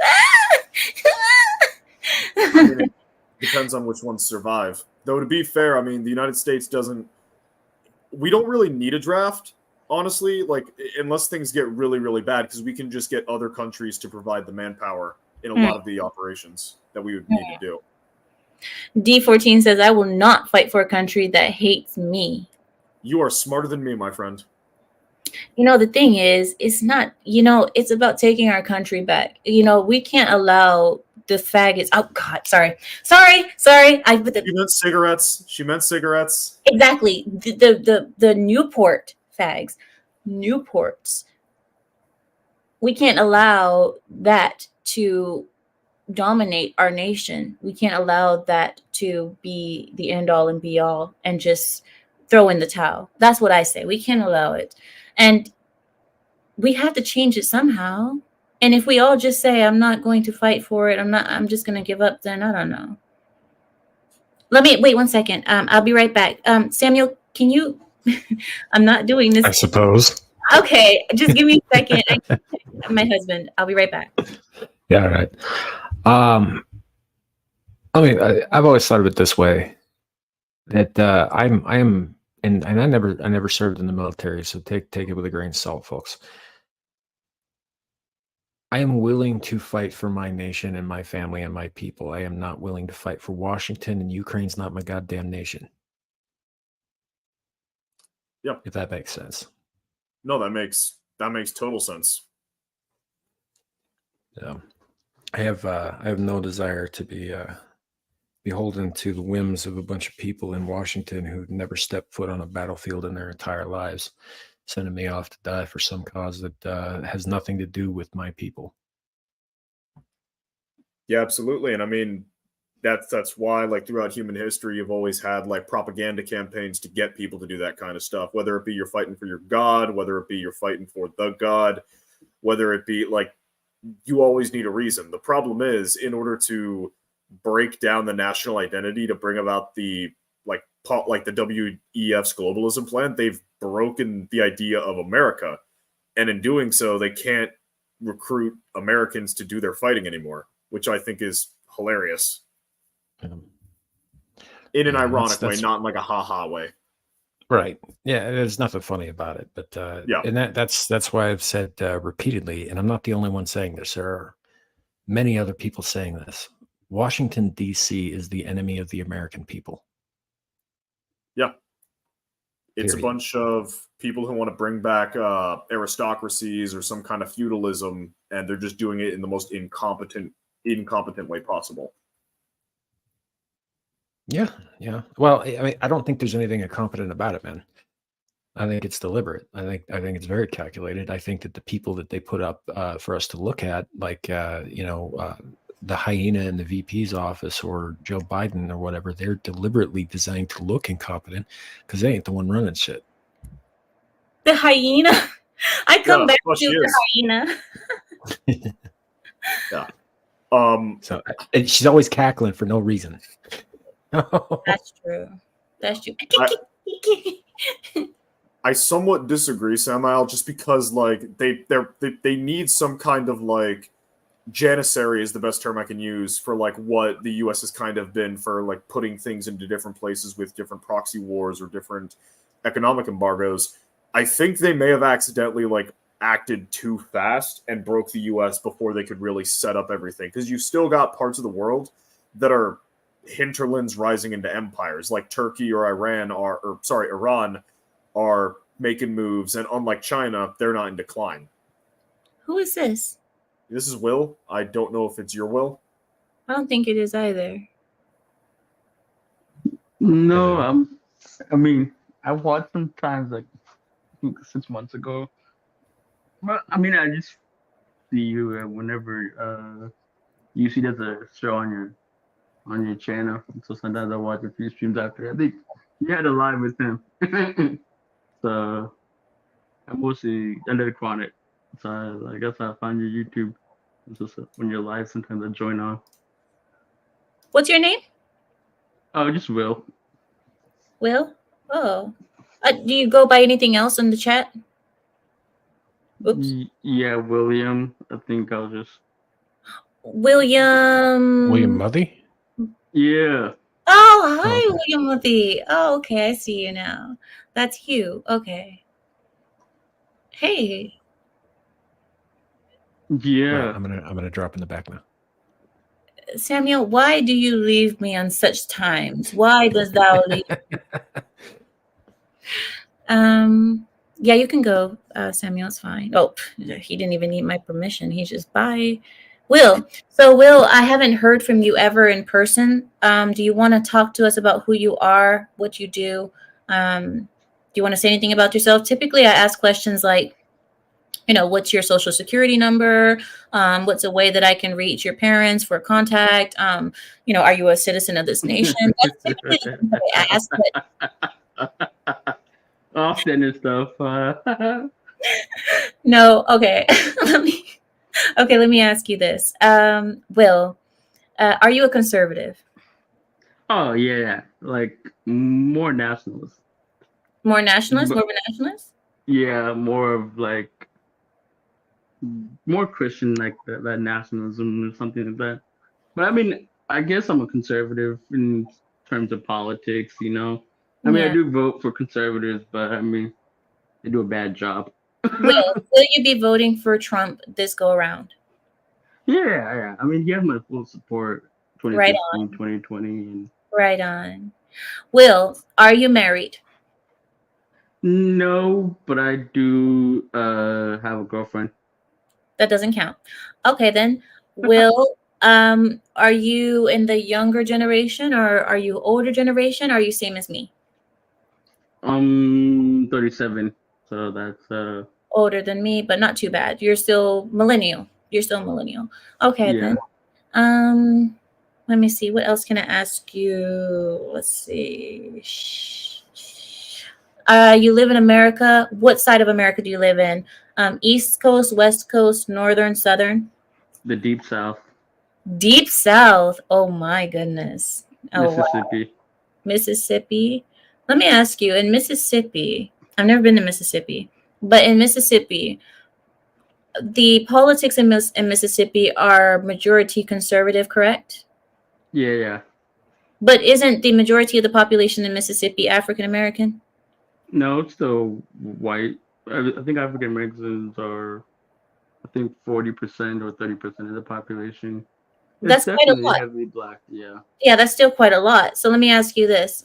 Are the is the black community in Mississippi conservative or are they mostly Oh, Democrat? very conservative. I mean, they vote Democrat, but they are very conservative. I think they're like one of the last like conservative Democrats, at least, that used to exist from the 60s. And That's so that's blasphemous. How can that be? Conservative Democrats in today's world?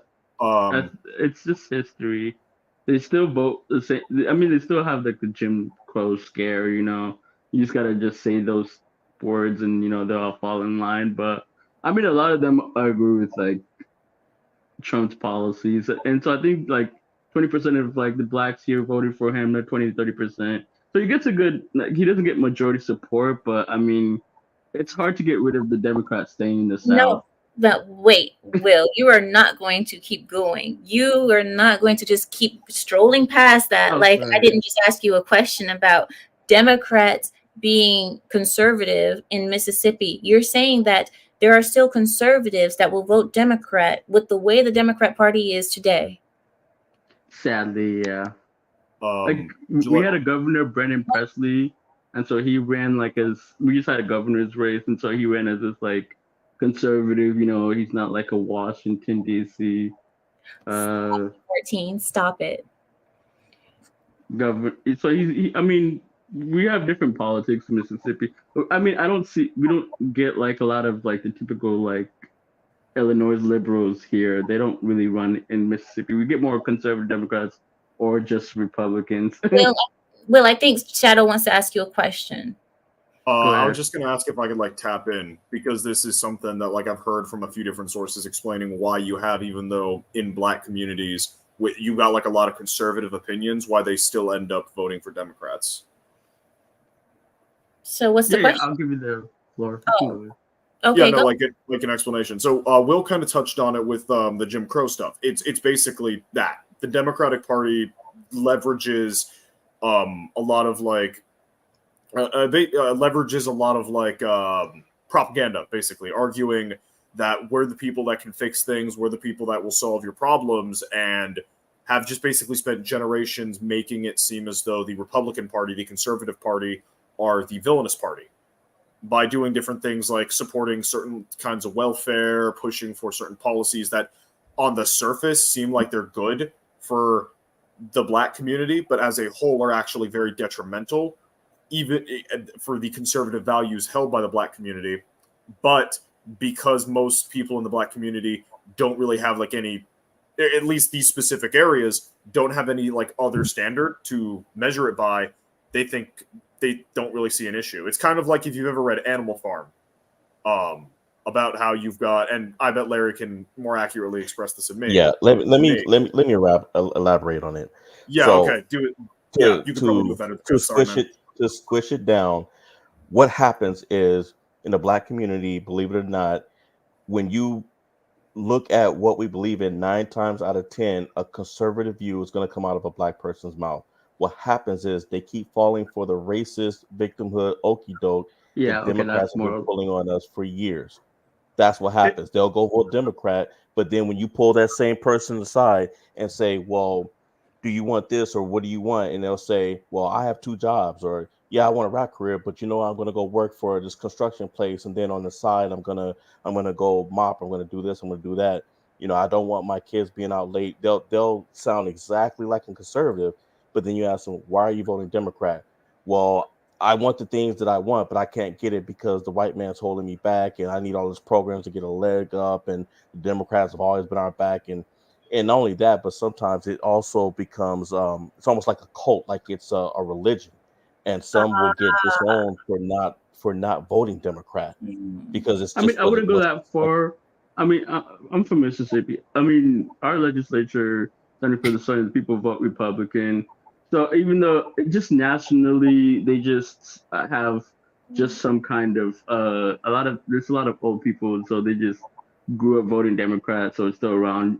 And so some of them have kind of shifted to the Republican Party, but it's a slow process, So I'm not too freaked out about it. I mean, Republicans dominate the legislature. I think Democrats have such a small position. I don't even know. Like, they could be considered a third party, I think, in a decade or something now. And so, I mean, our politics is very conservative. Even the Democrats who run are always pro-life, pro-gun, so they're not like they don't get like any kind of California funding because they don't run on the typical liberal agenda. So it's different.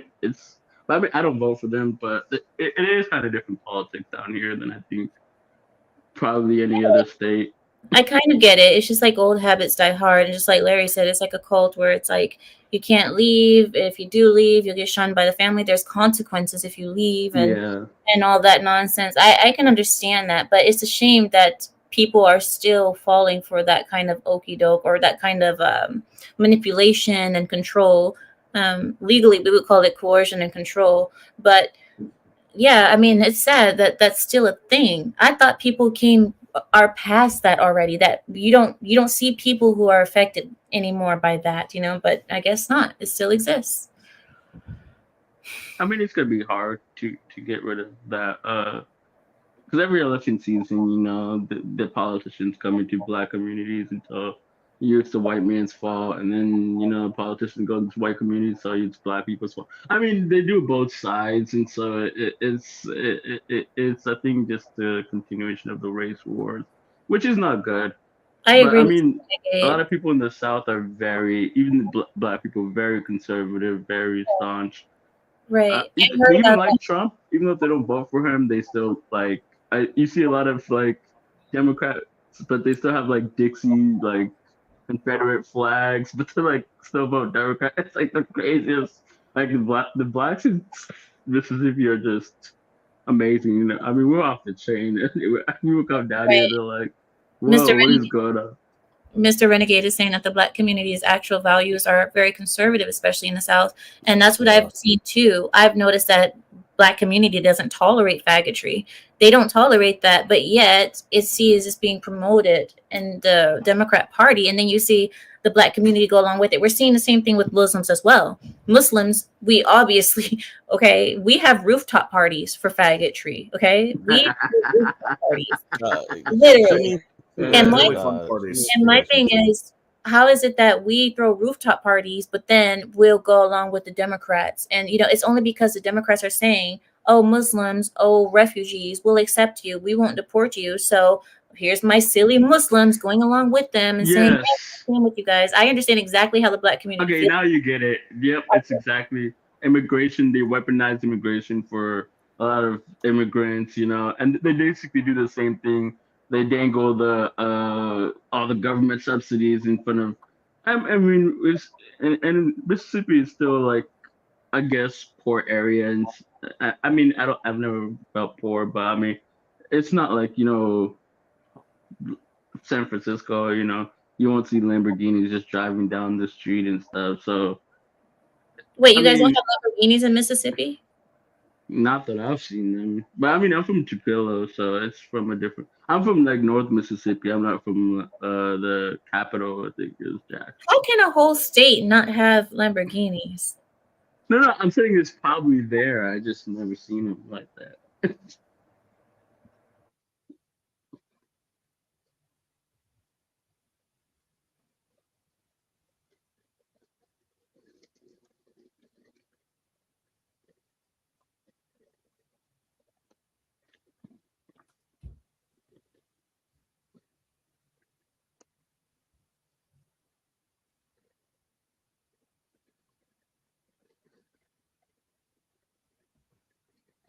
You guys don't have to stay silent, right? You guys are not in punishment. You guys can still talk.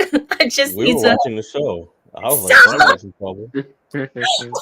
I'm all like, I wanted okay. to give you time to.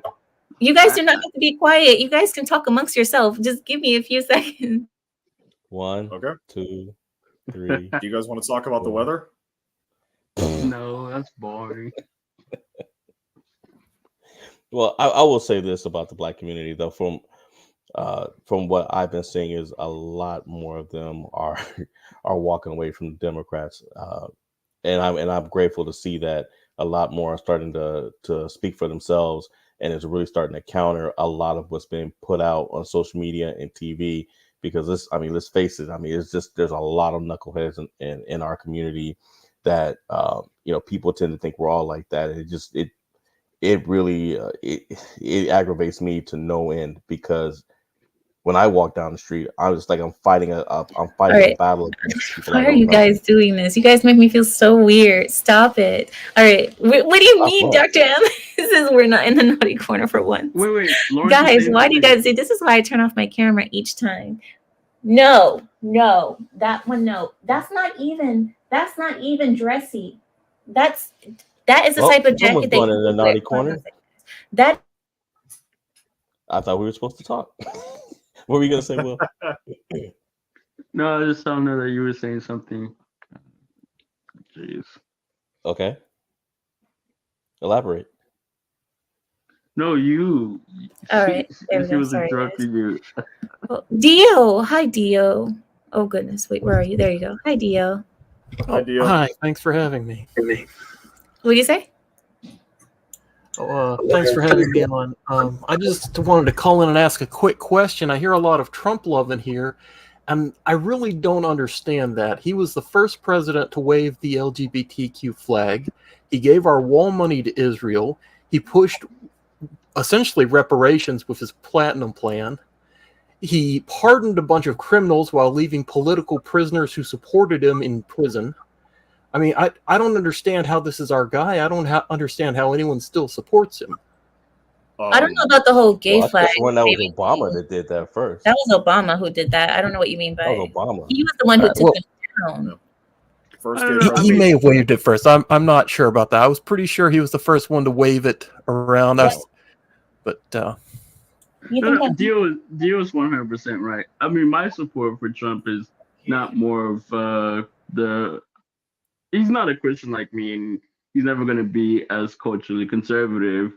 But he's the first one that actually told me the truth. My parents supported, some of the conservatives like Reagan. They supported the Bushes. They supported Bob Dole. I mean, we've tried those typical run-of-the-mill, family. And at the end of the day, they all came to DC, and so I mean, I don't look as for a pastor and a politician anymore. I kind of look for somebody who would do what I want him to do in Washington. So, I mean, he has coached up to the gay log cabin Republicans. You know, the gay. I don't know what they do, but I Well, mean, well, I want to give a little bit of insight. I know Larry wants to speak as well, and I'll give Larry a chance to. But I just want to say something really quickly because I listen. Super Suka is saying that he also said pro-vaccine things. We have to understand Trump. Trump promoted the vaccine because he wanted to put something out there because Democrats were complaining he wasn't doing anything. So he tried to speed up the vaccine. He didn't know, well, supposedly he didn't know all the problems that were going to come with it. And also, he didn't push it as a mandatory thing. He said you have the right to try. That's why he opened up the right to try bill. He said the right to try is that if you think that this will help you, then you can take it, but it's not mandatory. And that's the whole thing about Trump and the vaccine. As for the other things, Israel, Trump has always supported Israel. That's something that's never going to change. So why would we be surprised that he gave money to Israel? That is something that he's always supported. He's always said he supports. So I'm not surprised. Just because I don't support Israel doesn't mean that he can't. And I don't know. You guys can continue, but I'm not saying that Trump is everything that I want. I'm just saying that Trump is the best option thus far. Yeah, Well, I was going to say, I was And going to that, say that brother. I understand, you know, especially with dealing with Israel, people on other sides, but I would rather he can support Israel, that's fine, but the administrations before and after him were giving money to a country that's yelling death to America. So why would I want billions of dollars to go to a country who is sworn to blow me and everyone else in this country up? yeah, I definitely Exactly. agree with that position. I mean, Trump was the only one who gave, like, I mean, I'm a pro-life Christian. He gave us the judges we needed. You know, I saw Bush. You know, they all made these promises, grandiose, but all the judges, Reagan promised us that all the like three of the judges out of the four he nominated were all very poor abortion. And so I've tried, and I've tried to vote for the run-of-the-mill Republicans, but they just weren't warriors. They weren't fighters. You know, they caved to DC, and like I get Trump's fault, and I never try and defend him. Say he's a perfect, you know, kind of guy. Like, you know, there's probably better candidates in terms of like who the people who vote Republicans and their beliefs. But Trump is the first one that came and told us the truth and told us, listen, Washington's corrupt. This is how it runs. This is what they do behind your back. This is how they steal from you. This is how they send your sons and daughters to die in pointless wars. This is how they sign trade deals that ship your jobs to countries that hate you. And so, love him or hate him, but he came in. He didn't try to lie to my face, and so I think that's just what I respected about him. When I watched his debates, he was 100% truthful. He told me this is how the rich do the tax loopholes. This is how they ship your jobs overseas.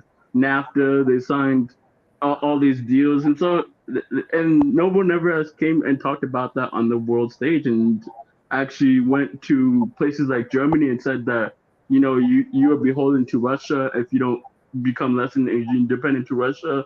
You know you're gonna become a failed state if Russia ever decides to cut the pipeline. You know Yeah, and I he want to said give so other many people. truthful Will, things. Will, Will. Oh, I need well, to give other people chances to speak because you keep going on and on. You haven't stopped yet. Sorry, Will, Larry, or Shadow, or Deal. Actually, I would ask, what did Trump accomplish that we actually wanted him to do? I mean, he didn't get a border wall up. He gave that money to Israel. And it's not that he gave money to Israel, it's that he gave our border wall money to Israel. Okay. We have less wall now than when he got in. He didn't pardon the right people. He didn't end the lockdowns. He didn't stop the riots. He didn't stop the What censorship. lockdowns? Oh, you what mean the lockdown lockdown? of COVID? Yeah. But that's something he cannot That started control. after him. Yeah, he That's not. can't. Yeah, he cannot control everything in the world, but Yeah. he's clear about what he wants this Yeah, country to go, the and also direction that he and wants. also he was building the wall. He was getting fought. He was being fought on it by the Democrats every step of the way. In Yeah. fact, I would say it was. I want to say it was March of 2018. He offered amnesty to a good number of illegals in exchange for funding to finish the wall, and Nancy Pelosi and Chuck Schumer said no. Dio, I think your primary problem, feel free to correct me if I'm wrong, but it seems like you're trying to look for the most utopian option rather than the most realistic options. Because if not Trump, who? Like, there's no other good players on the board who have the same level of fight and damn the establishment that Trump has. Yeah, he didn't get the wall done, but he didn't start new wars. He sought peace in a war-torn region. He was trying to get us out of a place that was getting our people killed and wasting lots of money. He was actively fighting the military-industrial complex. And yeah, he didn't achieve his goal with the wall, but he tried. He didn't succeed, but if we held everyone by the promises they made and accomplished, everyone in world history is a failure. We can't expect utopia to be the ideal. Well, let's give him a chance. Disagree. Let's give him a chance. Go ahead, Dio. I would disagree with that very much so. This is not about a utopian ideal. This is about actual results. And if we keep electing people who can get us 0 results, and we keep saying, well, it's the best of a bad situation. We're not getting what we want, but it could be worse. Well, it's bad enough already, and it's a downhill slide. If we don't start fixing things, I mean, you all have already heard what my option is. Y'all don't want that option. Who do you think it is? Who do you think is better? Well, I'm saying defund them all, bring it to a civil war, and just clean house. But I mean, that's we're talking about things that will happen versus ideas and utopian ideas. We're talking about things that really will happen in deal. Even if I wanted that, that's not going to happen right now. Also, I mean, we're on the verge of that, but if we don't fix things with a proper candidate, that's where this country's headed. We've lost the petrodollar. We're losing the ability to feed people. Once the burners stop getting fed, once there's no free housing and free food, first thing they're going to do is start rioting, and it's gonna kick off. It's going to get worse. So if we keep putting people up there, I mean, somebody who's actually got a track record of doing something. Give me a name. If you're going to say that Trump DeSantis, doesn't at least. work. I mean, the guy actually got results down in Florida. He's an establishment shill, but at least he's got a track record of results.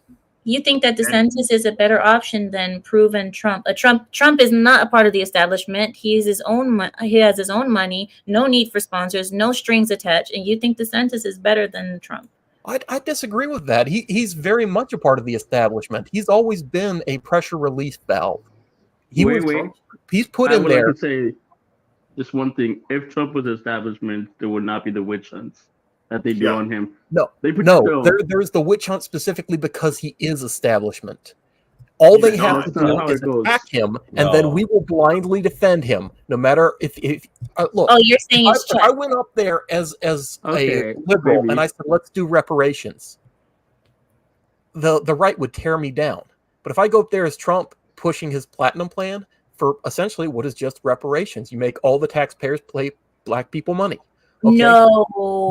Yeah, that's the platinum plan. Look it up. I have not studied the platinum plan then, because I studied it. That has nothing to do with reparations or giving free tax dollars to. It's These black are people exclusive. who are trying. No, reparations is give me money for just me being, and the platinum plan was helping business people, black business makers who want to open businesses in certain neighborhoods. That was helping them get ahead, not just sitting there on their arses. All tax people, like if you're an Asian businessman, you can't get that money. If you're a white businessman, you can't get that money. If you're an Arab businessman, you can't get that money. Your tax dollars have to pay for it. So, I mean, we could say the same thing with the land giveaway that they were doing for black people. You know, that's not reparations. That's just helping black people get homes. But all of those people have been getting that money, and I know because I've seen them opening up businesses in my neighborhood for years. So they've been getting that money. Well, no, they're not getting that money because that was his second term. He never got that through. So the Koreans that opened up a soul food restaurant down the street from my house, they didn't get that money from the government. No, most of them, no. I mean, some of it perhaps, but Asians generally are actually pretty kicked out. They're producers, they're makers, not takers. So they're not allowed. When they open businesses in those type of neighborhoods, that's when they get assistance for it, because they're opening businesses in those poverty. I don't know what the proper term is, but there's like a poverty-stricken neighborhoods, and when you open businesses there, you do get incentives to do so. Is that exclusively for Korean people? or is any that available to anybody? Well, I wouldn't argue that it's for Black people because Black people haven't been able to do it. That is Black people aren't able to open. Huh? That specifically in the language of the Platinum Plan was to earmark it specifically for Black people. Now there is what is better? I mean, by the standards we've set as a country. You're saying it's unconstitutional because of it's using race as a way to benefit someone? That is an illegal criteria. Oh, you That know, was you're one of right. the major issues we. If you're an Asian kid, it doesn't matter that you're the model minority. If you don't have food on the table, you don't have food on the table. Being part of the model minority doesn't make you any richer. So if we start going down this path of, oh, you're the right color or oh, you're the wrong color, we've just thrown out the entire promise that Martin Luther King gave us of judging by content of character rather than the color of the skin. I mean, I was against the Platinum Plan anyways. I mean, any government welfare I hate. I mean, maybe it's because I'm a Southerner and I'm scrappy. I just enjoy working. So I do get the fault of Trump, but I didn't think half of that crap was going to ever pass anyway. So it was kind of more of just fanfare. But we call Trump a racist in the media, and suddenly the entire right wing is out there defending him. That's all they have to do. If you want to set up a controlled opposition agent, you just because have it's a lie. That's the reason why they're defending him, because it's an outright lie. If it were true, I don't think there would be defense of it. He's done tons of things that we would otherwise not overlook. Things that are very on the moderate to liberal scale that we have outright defended because, oh, they're attacking him for this. And we say he's a classical liberal, don't you think, Dio? Well, that's not a conservative. I mean, if he wants to run on the Democratic ticket, then go ahead. He'd be a great Democratic ticket. No, in today's standard, that would make him a conservative. Classical liberals are conservatives today. Moving the goalposts, where does that leave us? Well, If we're going to have you would call him as an old school Democrat. Old school Democrats were a lot more conservative. Today, JFK, for example, would be a conservative. Yeah, he's a moderate liberal at best. So if we start making the Conservative Party into the moderate liberal party, and then pretty soon the liberals will go even farther left, and then the moderate liberal party will become the far left party, and then the very, very far left party. And how long before we have our far right is literally pushing everything the far left is pushing now? So we need to that's a slippery slope. Or we're moving it back slowly to the right. But you don't just do that overnight, Dio, because people, they run away from that kind of extremism. That's why the left is failing, because they jumped from, oh, well, we just want this and this and this, to give us your freaking kids. They jumped the shark way too dang fast. That's why the centrists are starting to shift away. That's why the left wing is starting to shift away. It was I understand fast. I understand, Dio. I understand where you are coming from. This is a conversation that I have with quite a few other people about how accepting certain things that were that are left wing, that are objectively left wing, but we have to for the sake of the quote unquote coalition. It's really freaking hard to do, D. But fundamentally, there's at some point needs to be a stopgap. We need to stop. We need to have a chance to breathe and make a plan. That is what Trump was. That was a chance to sit down and see how exactly screwed up things were. Because the controlled opposition you were talking about was Fox News. For decades, Fox News was CNN, but reprinted for conservatives to make them comfortable, to make them feel safe. Trump shows up, Trump starts saying things. Fox News can't keep the conservatives chill. So then they have to go for Trump. If Trump was controlled opposition, would they be having to do as many failed impeachments as they have had? Would they have to? Yes. No, they wouldn't. If he was controlled opposition, it's deliberately set up to fail, so we'll defend it. They are deliberate. Their actions have devalued the people's faith in the government on both sides of the political aisle. Their actions have led to riots in the streets, to the destruction of American businesses. If they wanted controlled opposition, you do what happened in 1984. You give the pros football games and bombings and beer. You don't give them the icon that they can rally behind for a revolution, which is not Trump, but Trump could be the inspiration for such an individual. You don't give a Trump who makes sense. You make a Goldstein who can be reviled and hated. He has a why I point. think it's wrong. Well, Dio, 1984 was a book. It was a novel. It was fantasy. It wasn't real, and it wouldn't work in real life because people would just walk away. Now, you said it yourself. The reason this didn't work is they moved too fast.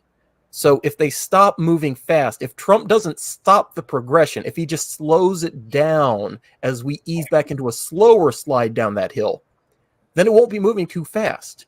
And people will just get normalized to it again. The over-acceleration was what they needed to control. Trump was the best thing to happen to the left. No, he wasn't. No, he wasn't. He was. He wasn't. He was a freaking depth charge in the koi pond. He tore How off their so? mask, and they're because he exposed the media for what it was. He got We already elected. know that. There were clips going around. No, we You see didn't. the Tea Party. That was long before Trump. They were already calling out all this stuff. No, Dio, No, it people were wasn't. not listening. They were not before. The fringe maybe, not the mainstream population. Deal. You didn't have the majority of people looking to YouTubers and podcasters for their news.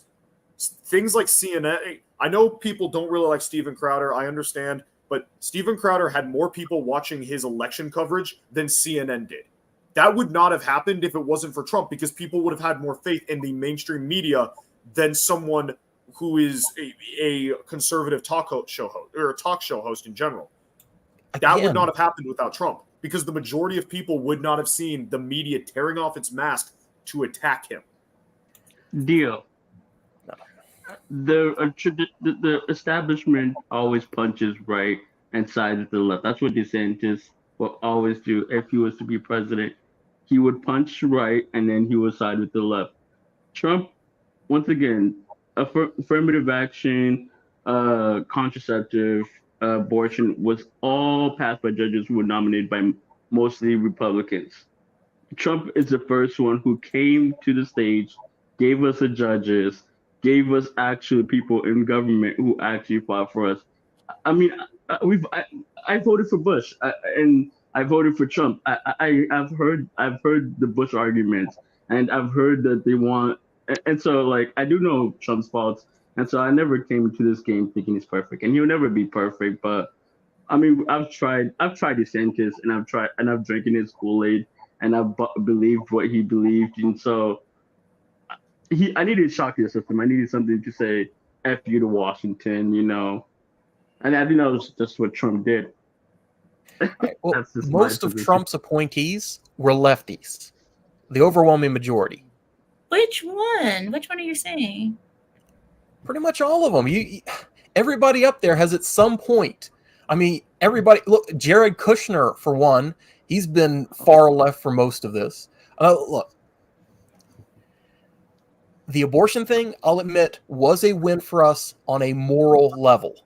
But it didn't happen because it was a moral win. It happened because they're running out of labor units.